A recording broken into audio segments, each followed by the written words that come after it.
नमस्कार मित्रांनो, आज आपण वट सावित्री व्रताची पवित्र आणि प्रेरणादायी कथा जाणून घेणार आहोत.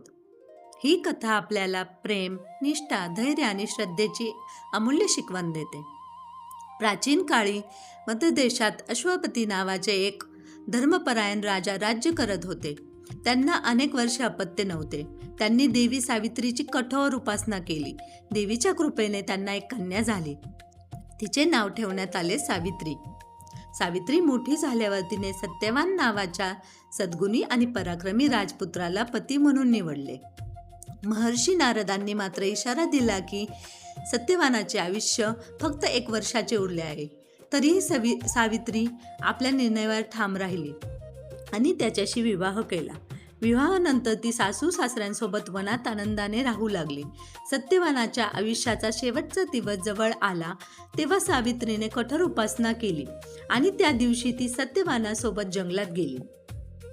जंगलात लाकूड तोडताना सत्यवानाला अचानक चक्कर आली. तो सावित्रीच्या मांडीवर डोके ठेवून पडला. त्याच वेळी यमराज आले आणि सत्यवानाचे प्राण घेऊन निघाले. सावित्रीने धैर्य सोडले नाही. ती यमराजांच्या मागे चालत राहिली.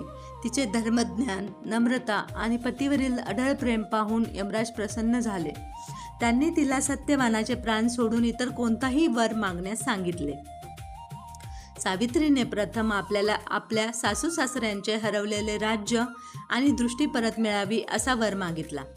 नंतर आपल्या वडिलांना वंशवृद्धीचा आशीर्वाद मिळावा अशी इच्छा व्यक्त केली. शेवटी तिने स्वतःला आणि सत्यवानाला संतत प्राप्तीचा वर मागितला. यमराजांनी तथास्तु म्हटले, पण लगेच त्यांच्या लक्षात आले की सत्यवान जिवंत नसेल तर हा वर पूर्ण होणार नाही. सावित्रीच्या बुद्धिमत्तेने आणि पतिव्रतेने प्रभावित होऊन त्यांनी सत्यवानाचे प्राण परत केले.